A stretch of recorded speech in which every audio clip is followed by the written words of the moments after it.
मेरे नाज़रीन को सलाम। मैं हूं मलिक सईद अवान। हम कोशिश करेंगे कि अपने चैनल के ज़रिए किसानों की भलाई के लिए जो कुछ कर सकते हैं, उनकी बेहतरी के लिए, उनको अच्छे मशवरों के हवाले से कोई भी शख्सियत हमें मिलेगी तो हम उनसे लाजमी पूछेंगे कि आम किसान किस तरह बेहतर हो सकते हैं। हम इस वक्त मौजूद है, आज बलूचिस्तान का एक फेस्टिवल है और फेस्टिवल में हमें खुशकिस्मती से यहाँ पे जैतून के हवाले से एक माहिर बुजदार साहब मिल गए हैं। बुजदार साहब, अस्सलाम वालेकुम। आपका बहुत बहुत शुक्रिया, आप हमें टाइम दे रहे हैं। बेसिकली आपकी और हमारी मेहनत एक ही है। अगर हम देखें तो इस मुल्क में किसान एक ऐसा तबका है जो सबसे ज्यादा इग्नोर है। तो बुजदार साहब, आप हमें बताएं कि जैतून की अफादियत अगर एक किसान काश्त करता है आजकल, पहले आपसे मेरी बातचीत हो रही थी, मुझे इतना तो पता है चकवाल में काश्त हो रहा है, पोडवार में काफी जगह पे काश्त हो रहा है, तो उसके लिए जमीन कैसी चाहिए, कितना खर्चा होना चाहिए और कैसे अच्छी फसल ली जा सकती है? बहुत बहुत शुक्रिया। जी जी प्लीज। बहुत बहुत बहुत शुक्रिया सर। हम आपके मशकूर हैं, आपने हमें टाइम दिया, हम आपके मशकूर हैं। और ख़ासकर हमारा जो हमसे रिलेटेड जो काम है उससे आप शुरू करें। सर, ओलिव पाकिस्तान में बहुत काश्त हुआ है। पाकिस्तान में कोई 50 लाख से ज़्यादा पौधे लगे हैं पूरे मुल्क में, 50-60 लाख से ज़्यादा पौधे लगे हैं। पोठोहार रीजन को गवर्नमेंट पंजाब ने इसको ओलिव वैली करार दिया है, लेकिन यहाँ पे इतना ज्यादा उसका फसल नहीं हो रहा है ज़ाहिर है, लेकिन उसका आयल परसेंटेज कम है, उसमें आयल कम है।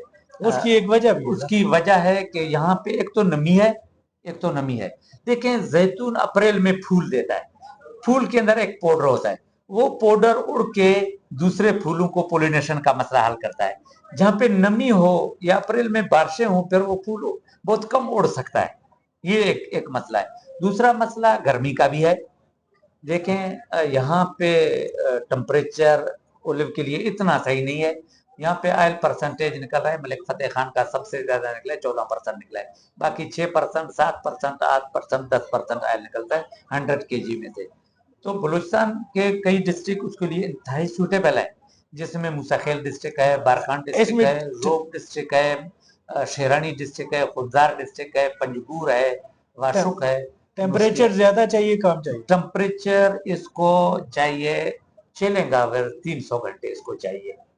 चिलिंग आवर मीन 7 से नीचे 300 घंटे होना चाहिए खाम खा, वरना ये किसी भी टाइम या अप्रैल में, मार्च में, जनवरी में, फरवरी में, ठीक है। मतलब इसका टेम्परेचर, इसको कहते हैं चिलिंग आवर, 7 टेम्परेचर से नीचे होना चाहिए। नंबर 1। नंबर 2, अगर टेम्परेचर -15 पे 15 तक जाए और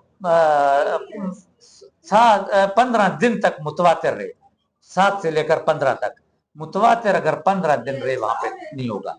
अगर 45 से ऊपर मुतवातिर 15 दिन रहे, वहां पे भी जैतून होगा जरूर, लेकिन फसल इस तरह अच्छा नहीं होगा। उसके लिए ये दरमियाना टेम्परेचर, हमारा इलाका कुदरती 0 से नीचे टेम्परेचर नहीं जाता है, अगर गया भी 1 दिन 1.5 दिन गया फिर 0 तक है, और ऊपर 37 से ऊपर कभी टेम्परेचर नहीं जाता है। मेरी खुशकिस्मती है कि मेरे बरगोले फार्म पे अटालियन हर साल आते हैं, 2 अटालियन, 3 अटालियन, 1 अटालियन आकर के रात गुजारते हैं और हमारे फार्म को देखते हैं। और उसके अलावा पंजाब के बलूचिस्तान में बलूचिस्तान फेयर में डिस्ट्रिक्ट मुंतखेल में। बिल्कुल, एक तरफ ये बात की जाती है कि बलूचिस्तान में सिक्योरिटी के हालात अच्छे नहीं है, दूसरी तरफ बुलदार साहब हमें एक बड़ी अच्छी बात बता रहे हैं कि पाकिस्तानी फॉरनर भी वहां पे जाते हैं। अटालियन हमारे घर में doctor Marco Marchetti, doctor Francisco, doctor Costantino Parma हर साल आते हैं हमारे पास। ठीक है। हॉलैंड के डच विद अपने वाइफ के, वो भी मिस्टर कुन डेविल मेरे घर आए, मेरे घर रहे। जी जी। मेरे फार्म पे सारे लोग आते हैं, पंजाब के, मतलब बड़े लोग। पंजाब में director general agriculture extension Anjum भुट्टा साहब, डॉक्टर अंजुम भुट्टा साहब, वो मेरे फार्म पे विजिट कर चुके हैं। Director general agriculture, director Fateh Jang, director Lahore, director Multan, director Muzaffargarh, director Bahawalpur, director Dera. तो इन लोगों ने देखा कि वहां पे क्या है, किस तरह इतना ज्यादा आयल निकल रहा है। ये डायरेक्टर बारी चकवाल अपनी पूरी टीम के साथ जितने भी बारी में लोग हैं ये सारे मेरे फार्म का विजिट कर चुके हैं अच्छा अच्छा और अच्छा। देख चुके हैं। और वो उन्होंने सबसे पहले जब मेरे मुझसे बात की कि हम आपके पास आना चाहते हैं, जो आपने तेल का कुआं दरियाफ्त किया, हम इसको देखना चाहते हैं कि ये इतना ज्यादा किस तरह निकल रहा है। तो एक अच्छी बात लेकिन सर मुझे तो मैंने एक डॉक्टर का इंटरव्यू किया था, जी सर, मुझे उन्होंने बताया था कि जैतून जो है वो 3 साल आपको केयर करनी पड़ती है पौधा लगाने के बाद। सही 3 साल अगर आप केयर करते हैं तो वो 100 साल तक पौधा आपको फल देगा। नहीं अगर वो नहीं तो वो थोड़ा सा मुझे बताएं कि पानी हाँ, की ज्यादा हाँ, जरूरत नहीं होती है? नहीं नहीं, देखें जैतून को 3 साल तक आपको पानी देना है, छोटे बच्चे की तरह है। बच्चा दूध मांगता है हर घंटे के बाद, रोता है वरना 3 साल तक केयर करना है। चौथे साल 5वें साल ये आपको फ्रूट पे आ जाएगा। ठीक है। फ्रूट पे जब आएगा, हमने इन गुनाहगार आंखों से देखा है इसलिए में 3000 साल तक फसल देता है। 100 साल मतलब की बात 100 नहीं, साल तो कम अज कम हो गया ना? नहीं नहीं नहीं, 3000 साल, वाह। 3000 साल तक ये फसल देता है सर। बिल्कुल नाजरीन, ये तो अब इन्होंने इंकशाफ किया कि आप एक बार लगा लें तो फिर आपकी एक नस्ल नहीं कई नस्लें बैठ के खाएंगी। इस्लाम से पहले के जैतून है सर, 3000 साल पुराने दरख्त, ये किस जमाने के हैं? जैतून हमारे पहाड़ों पे, अगर आपका कैमरा दिखा रहा है वो सामने एक दरख्त है। ठीक ये है। यहाँ पे बारानी जरी तहकीकाती अदारा के लोग आए, उन लोगों ने जब इनको चेक किया, वो कहते हैं इसकी उम्र 1800 साल है। ये वाइल्ड ओलिव है, 1800 साल है और अभी तक फल दे रहा है। तो सर आप सजेस्ट करते, मतलब मैंने अगर 1 एकड़ में लगाना है जैतून, जी सर, तो मुझे कितनी इन्वेस्टमेंट चाहिए होगी और किन किन चीजों की जरूरत होगी? सर जमीन चाहिए, हमवार हो या ऊपर नीचे हो, कोई मसला नहीं। ठीक है। इसको आप ड्रिप मतलब सिस्टम, इसको आप ड्रिप सिस्टम पे भी लगा सकते हैं। हमारी तरफ कह सकते हैं पथरीली जमीन पे ये ज्यादा अच्छा लगता है। पथरीली जमीन से मुराद क्या है? पथरीली जमीन से मुराद ये है जो हाँ, रेतली, उसके अंदर पत्थर भी है, रेत भी है, उसकी जड़ें बहुत जल्दी अंदर जाती है। सख्त मिट्टी हो, चिकनी मिट्टी हो, उसकी जड़ें नहीं जाते हैं, वो उसमें थोड़ा सा कमजोर हो जाता है पौधा। मिट्टी जो पथरीली मिट्टी है उसमें जड़ें अंदर जाती है। नंबर 2, इसके लिए किसी चीज की इस तरह जरूरत नहीं है सर। पौधा आपको मिलता है, पंजाब तो खुशकिस्मत सूबा है, पंजाब में बारानी जरी तहकीकाती एग्रीकल्चर रिसर्च सेंटर चकवाल है, वो पौधा 100 रुपए का दे रहा है। डॉक्टर रमजान वाला, डॉक्टर रमजान अंसर 100 रुपए का पौधा दे रहा है, वो हमें शायद न दे बलूचिस्तान के जो आपके शनाख्ती कार्ड। अच्छा 1 एकड़ पे कितने पौधे लगेंगे? 1 एकड़ पे कम से कम 18 फुट पे पौधा लगाना चाहिए, 134 पौधे आते हैं, वरना इसको 20 फुट पे अगर लगाएंगे, ये बेस्ट उसका वो है। 20 फुट पे लगाए फिर 108 पौधे आते हैं। 108 पौधे, और उनके लिए पानी का सिस्टम हो, पानी 3 साल के लिए आपको? नहीं, पानी आपको मुतवातिर चाहिए। देखो जैतून को 15 दिन के बाद पानी चाहिए, और दरख्त है आज आपने दिया, 15 दिन के बाद उसकी बारी आनी चाहिए। मतलब जैतून शुरू के बाद, शुरुआत में तो जल्दी जल्दी पानी मांगता है, बाद में 15 दिन के बाद। लेकिन उसके लिए ड्रिपिंग सिस्टम बेहतर होगा? ड्रिप भी बेहतर है, ड्रिप जरा छोटे दरख्त के लिए तो बेहतर है, जब बड़ा हो जाता है या फिर आपको पानी ज्यादा, नाली वाला सिस्टम, फिर जब दरख्त बड़ा हो फिर नाली वाला पाले बना दिए जाए। बिल्कुल। तो इसकी औसतन कितनी साल में इसकी होती है, फल आता है? एक बार आता है या साल में एक दफा फल आता है? अहमद बुजदार के बाग पे मैं कुछ दरख्त जो अच्छे दरख्त हैं, जो सबसे अच्छे मेरे दरख्त हैं, मैंने 2009 में काश्त किए, 26 साल हो गए।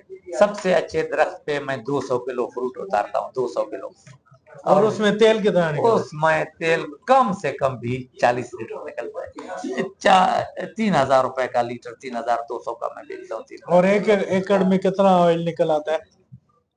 सर अभी ये तो है जो मैं अच्छे दरख्त की बात हूँ, कुछ दरख्त कमजोर है, मतलब एक एवरेज। मैंने इस दफा पिछले साल मैंने 1200 दरख्त से 6000 लीटर ऑयल निकाला। मतलब माशाल्लाह, मतलब 8 एकड़ पे 6000 लीटर हमने निकाला। तो 6000 लीटर जब हमने निकाला, 3000 रुपये हमने एक अच्छा खासा एक आमदनी है गरीब आदमी का। उसमें ये नहीं है कि सिर्फ मेरे लिए सर, उसमें सबसे बड़ी बात यह है कि 833 लेबर ने उसने काम किया, उसका मजदूरी भी हो गया। प्रोसेसिंग मशीन आपकी अपनी? प्रोसेसिंग मशीन गवर्नमेंट की है। पाकिस्तान में 4 मशीन है, चकवाल, अटक, लोरालाई, कोयटा। चकवाल और अटक के दोनों मशीन खराब है, छोटी मशीन काम कर रहा है। अटक का अल्लाह करे चकवाल का इस साल बन जाए, 2 साल। तो ये छोटी प्रोसेसिंग मशीन नहीं है? छोटी प्रोसेसिंग मशीनें हैं सर, बहुत है, 4 बड़े हैं। बाकी पेशावर में, शिनक्यारी में, वाना में, بلوچستان میں زوب میں، لورالائی میں، فوزدار میں، نال میں، پنجگور میں میرے پاس بھی ایک چھوٹی مشین ہے. آپ سجیسٹ کرتے ہیں کہ لوگوں کو اور زیتون لگانا چاہیے؟ زیتون لوگوں کو لگانا چاہیے، دب کے لگانا چاہیے. اس کی وجہ سر یہ ہے، پاکستان $4 ارب کا زیتون باہر سے لا رہا ہے. سننے میں آیا، میں کوئی اس طرح میرے پاس ایگزیکٹ فگر نہیں ہے نا، میرے پاس کوئی کاغذ ہے، سننے میں آیا $4 ارب. اگر ہم زیتون پیدا کر کے $4 ارب پاکستان کا بچا لیں تو اس سے اچھا کیا ہو سکتا ہے. میں ذاتی طور پہ احمد بزدار یہ آپ کو انفارمیشن دیتا ہے، رشیا سے میرے پاس اتنے لوگوں کے ڈیمانڈ آتے ہیں. مجھے ایک آدمی نے ٹیلی فون واٹس ایپ پہ بتایا کہ مجھے 250 ٹن چاہیے، حالانکہ میں 6 ٹن پیدا کرنے والا ہوں. میں نے اس کو کہا 6 ٹن ہم پیدا کرتے ہیں، 250 ٹن چاہیے. زیتون کا اتنا زیادہ ڈیمانڈ ہے سر، اگر $4 ارب کا ہم لا رہے ہیں، 24 کروڑ آبادی ہے، ہم 2 لاکھ لیٹر پیدا کر رہے ہیں، 1.5 لاکھ 2 لاکھ لیٹر پیدا کر رہے ہیں. یہ تو اگر 1 لیٹر بھی ایک آدمی پیے سال کا تو 2 لاکھ لوگوں کے لیے، 24 کروڑ عوام کے لیے. سر میں دوبارہ ایک سوال، 1 ایکڑ کے لیے آپ کے خیال میں انویسٹمنٹ کتنی چاہیے بندے کو؟ سر 1 ایکڑ کے لیے 134 درخت آپ لگائیں گے، 14,000 روپے کے پودے پہ آپ کو لگے گا. پنجاب کی بات کر رہا ہوں، اگر آپ پودے زیادہ سے زیادہ لگے 250 روپے کا. 138 کا ہم اندازہ لگاتے ہیں تو پودے، لیکن وہ آگے جو ہم نے سسٹم بنانا ہے اس میں سسٹم پہ پانی کے ٹیوب ویل آپ کو چاہیے یا ٹیوب ویل چاہیے. ٹیوب ویل کا مجھے نہیں پتا ہے، مطلب ہمارے علاقے میں تو پانی دور ہے، 400-500 فٹ ہے. یہاں پہ تو نزدیک ہے، آپ کے پاس تو نزدیک ہے پانی. نہیں، چکوال میں بھی ٹھیک ہے، 500-600 ہے. 500-600 روپے کا فٹ کرے، مطلب 5-6 لاکھ روپے کا ٹیوب ویل لگانا پڑے گا. اس کے ساتھ سولر سسٹم 8-10 لاکھ آج کل سستا ہے چائنا کا، 8-10 لاکھ کا. وہ 20-30 لاکھ پہ آپ 5-6 ایکڑ 8 ایکڑ ایزیلی کاشت کر سکتے ہیں. جی بالکل، احمد بلدار صاحب سے ہم پوچھ رہے تھے اور انہوں نے بڑی اچھی چیزیں بتائی پاکستان میں. اچھا سر، ایک آخری سوال سوری رہ گیا. ابھی موسم چینج ہو رہا ہے، موسمیاتی تبدیلی یہاں پہ دیکھیں پاکستان میں سیلاب اور یہ چیزیں، بہت بارشیں مختلف ہو رہی ہیں. پہلے جب بہت زیادہ سردی ہوتی تھی، اب گرمی ہوگی، اور گرمی جب ہوتی تھی سردی ہوگی، تو اس موسم کا امپیکٹ کیا ہے؟ اچھا خاصا اثر پڑا ہے زیتون پر. زیتون پہ اچھا خاصا اثر پڑتا ہے، کیونکہ اگر مارچ میں مطلب اپریل میں اگر اس کا پھول نہیں کھلے، بہت زیادہ گرمی پڑے، اس سے بھی اثر پڑ رہا ہے. اس سال اچھا خاصا اثر پڑا ہے زیتون پر. یہ موسمی تبدیلی ظاہر ہے، یہ تو انوائرمنٹ کا مسئلہ پوری دنیا کو ہے اور ہمیں بھی اس کو فیس کرنا پڑے گا. وہ بھی ہمارے سامنے ہے، ہمارے زیتون میں بھی مسئلے ہیں. اس دفعہ فصل کم ہے، مطلب باقی موسمیات پر کیا ٹڈی دل آیا 2000 میں، ہمیں برباد کیا. میں نے 19 میں نے کوئی 4000 لیٹر نکالا، 20 میں ہم نے 1000 لیٹر نکالا ٹڈی دل کی وجہ سے. یہ تو اللہ تعالیٰ کی آفت ہے، اس پہ انسان کو ویسے بھی توبہ کرنا چاہیے. جی بالکل، احمد بلدار صاحب ہمیں بڑی اچھی باتیں بتا رہے تھے اور ان کی باتوں سے میں موٹیویٹ ہوا ہوں، اور میں سوچ رہا ہوں کہ میں خود بھی کوشش کروں اور اپنے علاقے میں زیتون، جہاں پہ بہت سارے لوگ لگا چکے ہیں، بلکہ ان سے میں کانٹیکٹ نمبر بھی لوں گا اور میں وہاں پہ جو ہے وہ زیتون کی کاشت کروں. اور اس ٹائم اگر سب سے اچھا جو کسان کے لیے فصل ہے وہ زیتون کی ہے، جس سے زیادہ فرق ہوگا. سر ایک سب سے بڑی بات کہ دیکھیں، قرآن مجید میں 7 جگہوں پہ اللہ تعالیٰ زیتون کے بارے میں فرماتے ہیں. حضور صلی اللہ علیہ وسلم کی 40 حدیثیں ہیں کہ یہ مبارکہ شجر ہے، اس کو پیو اور اس کے تیل کو مالش کرو، یہ 70 مردوں کا علاج ہے، جس میں کوڑ بھی شامل ہے. تو ویسے متبرک چیز ہے، اس کو کاشت بھی کرنا چاہیے اپنے لیے، اپنے نسلوں کے لیے اور اپنے ملک کے لیے، اور آمدنی کا ذریعہ آدمی بنائے. میں ایک دیہات میں ایک پورے گاؤں پہاڑ میں رہ کر کے اگر میں 1 کروڑ 1.5 کروڑ کا میرے بچوں کا پیٹ پلتا ہے اور 8 10 15 20 لوگ اور بھی سال بھر مزدوری کرتے، میرے خیال میں اس سے بہتر کوئی کچھ نہیں ہوگا لوگوں کے لیے اور اپنے لیے اور ملک کے لیے. جی بالکل، احمد بلدار صاحب نے آخر میں جو بات کی اس کے بعد میرے کہنے کے لیے کچھ نہیں رہتا. امید ہے کہ آپ کو ہمارا ویلوگ پسند آئے ہوگا. اس کے لیے میں آپ سے اجازت چاہوں گا، انشاءاللہ پھر ملیں گے. اللہ حافظ.